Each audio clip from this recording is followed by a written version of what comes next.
Sir আজকে আপনার আসতে তো দেরি হলো। কই, আমি তো ঠিক সময় আসছি। না, আজকে আপনার দেরি হয়েছে। আমার 5টায় আসার কথা, 4:58 বাজে। আপনি শুধু আপনার রাস্তাটাই দেখলেন, কিছু মানুষের অপেক্ষা দেখলেন না। বুঝলাম না। কিছু না, চলেন ভেতরে।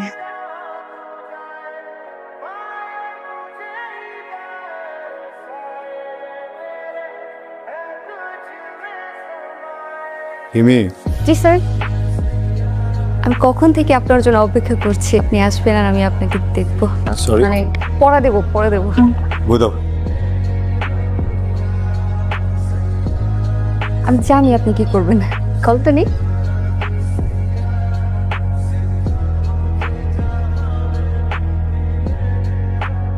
তোমাকে কি দিলাম? বাড়ি। ব্যথা পাইছো? কারণ আমি তোমাকে ব্যথা দিইনি। কি দিছি? কি? লজ্জা।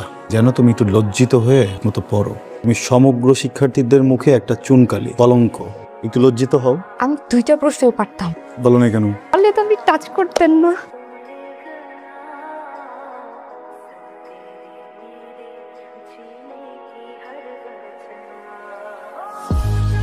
স্যার আজকে কত নম্বর পৃষ্ঠা থেকে পড়া ছিল জানেন? আমি তো তোমাকে কখনো পৃষ্ঠা ধরে পড়া নি না। চ্যাপ্টার। আজকে পৃষ্ঠা থেকে পড়া ছিল। চ্যাপ্টার। আজকে পৃষ্ঠা থেকে ধরেন না। চ্যাপ্টার। পৃষ্ঠা থেকে ধরেন না, আজকে 200 নম্বর পৃষ্ঠা। এই সাবজেক্টই পড়াবো আজকে। এই সাবজেক্টে আমি উইক। এই সাবজেক্ট আজকে পড়াবো না তোমাকে, অন্য সাবজেক্ট নাও। আমার তো ঘোড়া কাছে বলতে ভালো লাগতেছে না। এই বইয়ের ভিতরে একটা চিঠি আছে, ওই চিঠিটা আপনি পড়বেন, আর চিঠিটা পড়বেন, পড়ার পর আমাকে জানাবেন। আর যদি আপনি অ্যাভয়েড করেন তাহলে আমি একটা উল্টাপাল্টা কিছু করে ফেলবো। আমি আমার মাকেও চিঠি লিখে যাব, বলবো এই উল্টাপাল্টার পেছনের কারণ আপনি। আমি এখন বাসায় যাবো, এই চিঠিটা পড়বো, তারপর উত্তর দিব। আজকে আর পড়াবো না।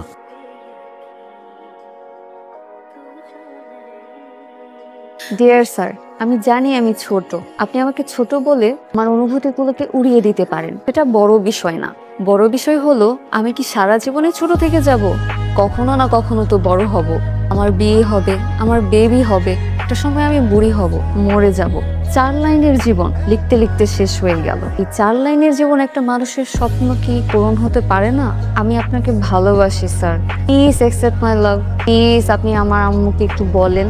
আপনি বললে আম্মু না করবেন না। এটাই হিমি, আপনার হতে পারি বউ।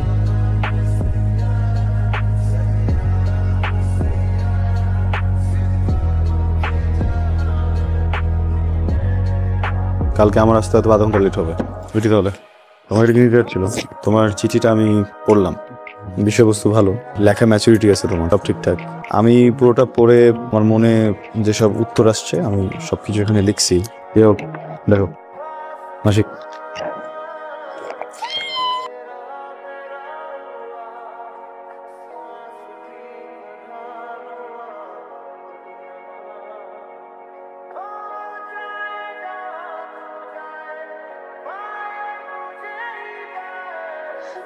এই তোর হাতে কি? এটা শোনা কিছু না, মানে কিছু না হলে মুখের উপরে একটা চাপতে আসিস কেন? হ্যাঁ এটা মামা মামা মামা মানা মানে মানা মানা মানা।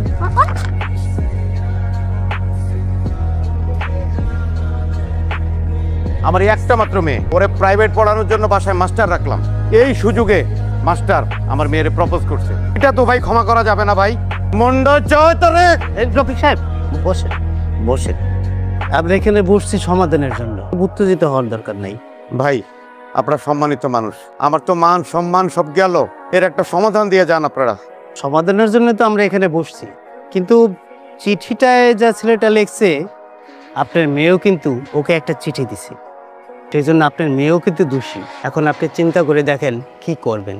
মান সম্মান তো আর ফিরায় আনা যাবে না। একটা মাত্র মেয়ে, বউ, এরা থাকে একা। আমার সংসার তো আছে ভাই, একটা বিহিত আপনারা করে যান।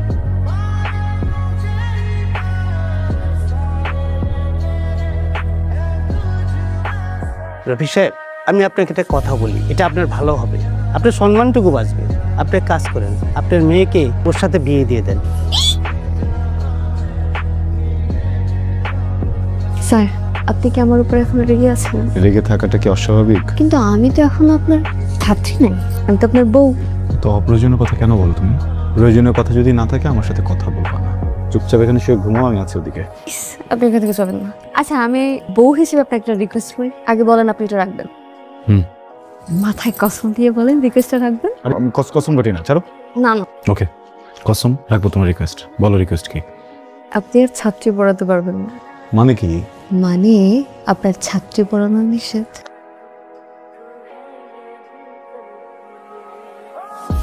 আমো, কোনো গার্জিয়ান তোমার কাছে ছাত্র পড়াইবো না, তাহলে তোমার মতো চরিত্র হয়ে যাবে। ঠিক কথা তুমি। আরে এদিকে আমি কইতেছি, এটা তো তাদের কথা।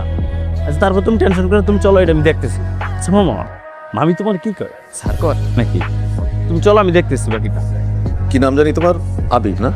তুমি মিয়া নিজের ছাত্রী বিয়ে করে তো ইজ্জত মহিলা দিলে। যাই হোক, আমার ছেলেকে তোমার হাতে দিলাম, এখানে কেন রিপুটেশনটা ভালো হয়, ঠিক আছে? টকুরবা মাস্টারকে নাস্তার রাস্তা দাও।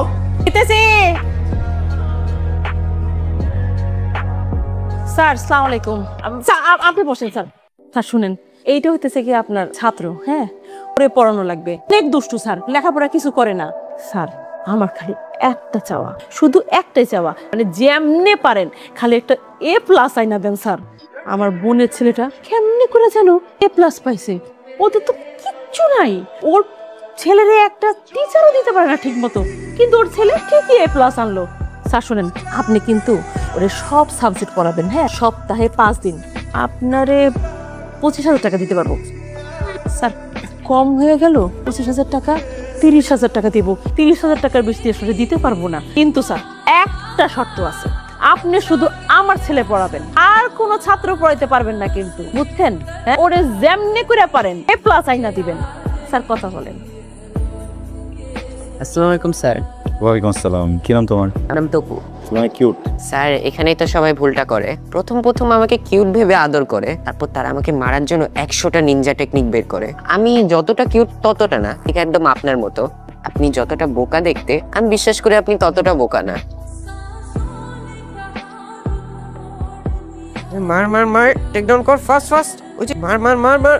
তপু, এই যে তপু ফোনটা রাখো। স্যার আর একটু দাঁড়ান, 1 মিনিট স্যার। তপু তোমার স্যার বসে আছে, শুরু করো, পড়া শুরু করো। কেমন মার মার মার মার, সামনে সামনে। দাদুবি করছো কেন? পড়াতে আসছি না আমি? আমি কি তোমার গেম খেলা দেখার জন্য আসছি এখানে? তুমি একটা কাজ করতে পারবা? তোমার মামুনি বাসে আসলে তাকে বলবা যে স্যার বলেছেন আমাকে আর পড়াবে না, নতুন স্যার খুঁজে নিতে। আমার আম্মু আর আমার আব্বু কালকে আপনার বিয়ে ব্যাপারে কথা বলেছিল, তো শুনে দেখলাম আপনার টিচার হিসেবে রেপুটেশন অতটা ভালো না। আপনি এমনিতেও স্টুডেন্ট পাবেন না, ভেবে দেখেন আপনি কি করবেন।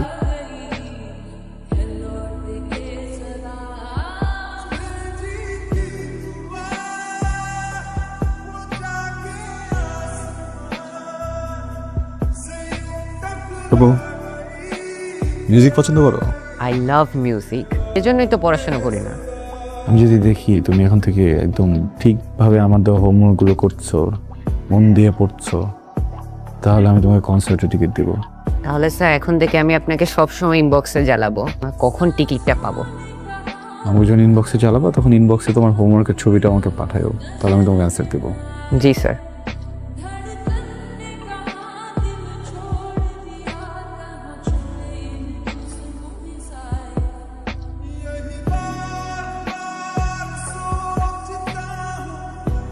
কি হয়েছে আজকে হঠাৎ পড়া দিলা সব? স্যার আপনি বলেছিলেন না আমি যদি ভালো রেজাল্ট করি তাহলে আপনি আমাকে কনসার্টের টিকিট দিবেন, সেজন্য সারাদিন পড়ছি আমি।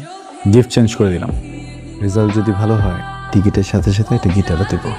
গিটার? সত্যি স্যার?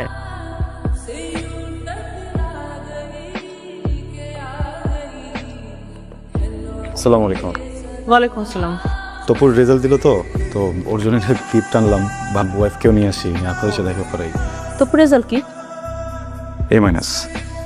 A- রেজাল্টের জন্য আপনি একটা গিটার গিফট নিয়ে আসছেন আমার বাসায়, তামসা করতে আসছেন আপনি? আপনাকে প্রথম দিন আমি বলি নাই না আমি শুধু একটা A+ চাই? আপনার আমি প্রতি মাসে গুনে গুনে 30,000 টাকা দিছি, টাকাটা তো হালাল ভাবে কামাই করতে হয় তাই না? A- পাইছে আমার ছেলে, আসলে ভুলটা না আমার ছিল, আমার বোঝা উচিত ছিল। আর ছাত্রী পড়াইতে গিয়ে প্রেম করে বিয়ে করে সে আর কি পড়াবে? প্রেম ছাড়া তো আর কিছু জানে না, হ্যাঁ? প্রেম ছাড়া কিছু জানে? আবার আপনার ব্যাপারটা বুঝতে পারতেছি, ওয়াইফকে নিয়ে তেমন একটা বের হওয়া হয় না। আজকে আসছি তো, আরেকদিন আসি, টাকা যা দিয়েছেন আমি ফেরত দিব, সময় লাগবে হয়তো আস্তে আস্তে। টাকা ফেরত দিবেন? পারবেন? 30,000 টাকা প্রতি মাসে কত হয় জানেন? পারবেন এতগুলো টাকা ফেরত দিতে? এগুলো টাকা কোনোদিন নিজের চোখে দেখছেন আপনি? আবার বউ নিয়ে ড্যাং ড্যাং করে আসছে গিটার নিয়ে। তপু, তপু, আই তপু। ছেলে কই, কি অবস্থা?